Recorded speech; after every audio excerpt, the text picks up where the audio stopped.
Good morning po. Tayo po'y mag-aral ng salita ng Diyos, the book of Matthew chapter 5 verses 33 hanggang 37. Narinig din ninyong iniutos ng Diyos sa inyong mga ninuno, huwag kang susumpa ng walang katotohanan, sa halip tuparin mo ang iyong sinumpaang panata sa Panginoon.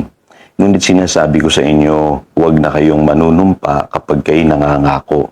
Huwag ninyong sasabihing saksi ko ang langit sapagkat ito'y trono ng Diyos, o kaya'y saksi ko ang lupa sapagkat ito'y kanyang tuntungan. Huwag ninyong sasabihing saksi ko ang Jerusalem sapagkat ito ang lungsod ng dakilang hari. Huwag mo ring ipanumpa ang iyong ulo sapagkat ni isang buhok sa iyong ulo ay hindi mo kayang paputiin o paitimin. Sabihin mo na lang na oo kung oo at hindi kung hindi, sapagkat ang anumang sumpang idaragdag dito ay buhat na sa masama. Commitment. Today pag-aralan natin ngayon yung kahalagahan ng commitment, kasi ito po ay nagbubunga ng pagbabago sa ating buhay, and at the same time nararating natin yung ating mga goals sa buhay kung tayo po ay may commitment. Ngayon tayo pong mga tao, may tinatawag po tayong New Year's resolution, o yung nangangako tayo sa ating mga sarili na gagawin natin ito sa taong darating, lalo na po ngayong bagong taon sa 2024. So, paalala pong sinasabi ng Panginoong Hesus dito po sa mga verses na binasa natin. Alam niyo po, napakahirap po ipaliwanag nito mga verses na ito, pero kung maintindihan natin yung kahalagahan po ng commitment. So, unang-una po, ang sabi po sa Biblia, ang Diyos po ay covenant-keeping. Faithful siya, committed siya sa kanyang mga ipinangako. Yan po sinasabi ng Psalm 105 verse 8. He is mindful of His covenant forever, of the word that He commanded for 1,000 generations. Kaya maintindihan nyo bakit po sa Biblia tinatawag ang ating Diyos na God of Abraham, Isaac, and Jacob. Kasi committed po siya sa kanyang ipinangako kay Abraham at sa kanyang salin lahi. Kaya pansinin niyo po, even ang mga blessings po sa Old Testament, generational po yan. Ganun din yung mga curses, generational po yan. Kasi po, maintindihan niyo ang Diyos, nagdidil siya sa henerasyon. Kung ano po yung kanyang ipinangako kay Abraham, tinupad niya po sa henerasyon ni Abraham. Ngayon, ang diablo naman, mapapansin niyo po sa John chapter 8 verse 44, sabi, siya po yung wala sa katotohanan. Pag sinabing not holding to the truth, sabi diyan, there is no truth in him. Kumbaga, ang pagsisinungaling, yun ang kanyang native language. Siya yung tinatawag na father of lies. Ngayon, siguro, tatanungin natin, ang diablo ba nangangako rin? Nangangako, pero hindi niya tinutupad. Kasi sinungaling siya Kaya maraming tao nadadaya ng diablo sa mundong ito. Akala nila ay tutuparin ng diablo yung mga ipinangako ng diablo sa kanila. Kaya maririnig ninyo yung mga kwento ng mga taong nagsanla ng kanilang kaluluwa sa diablo. Nadaya sila kasi sinungaling ang diablo. Kaya huwag nating pagkatiwalaan ang diablo. Ngayon, tayong mga tao, tanungin na natin, kaya ba nating manatili sa ating ipinangako? Ngayon, may dalawa po kasing tao kung nakikita. May taong magaling mangako o madali at magaling mangako. Yung iba sumusumpa pa sa kanilang ipinangako. At may mga tao naman na ayaw ng mangako. Bahala na lang kung ano yung mangyayari. Ngayon, mahirap din po yung gano'n. Kung wala na pong gagawing pagsumpa sa isang pangako, wala na rin mangyayari sa ating society.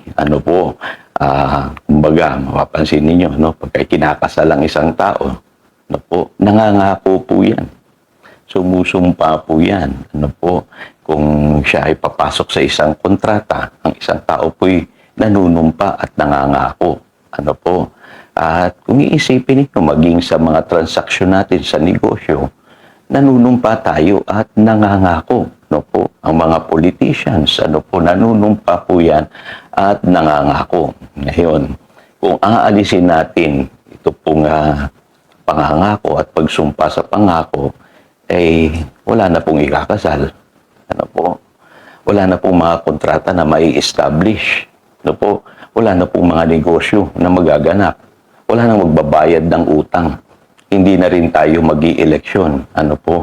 Kasi lahat po ng mga binanggit ko, nababase po yan sa sumpa at pangako. Kita ninyo, yan po ang batas na umiiral po sa mundong ito. Ngayon, ano ang mahalaga? Tayong mga tao, let your yes be yes and your no be no. Kasi alam niyo po, yung lack of commitment to sa ating sinabi, nagbubunga ng maraming problema. Problema ng mga politiko yan. Problema yan ng mga tao in terms of relationship, sa love life, sa mga negosyo. Maraming mga covenant breakers, nangangako, hindi tinutupad. Mga tao hindi nagbabayad ng utang. At yung mga tinatawag na gumagawa ng mga kontrata pero hindi naman ito tinutupad. Ang gusto ng Lord, ma-develop sa atin yung commitment. Kaya tularan natin ang Diyos. Na pagka nangako po siya, ay kanya po ito agad tinutupad. Ganon din po tayo. Kaya kung mapapansin niyo po, ang isang disipulo ng Panginoong Jesus, ay committed po yan sa pagbabago ng kanyang buhay. Kaya ito po yung sagot ko sa New Year's resolution. Kapag ikaw ay disciple ng Panginoon, kailangan committed ka sa pagbabago.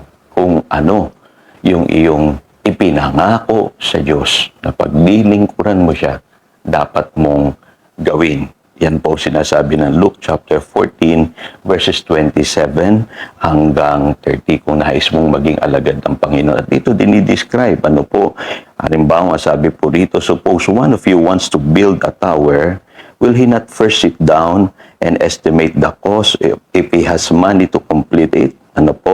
For if he lays the foundation and is not able to finish it, everyone who sees it will ridicule him, saying, this fellow began to build and was not able to finish.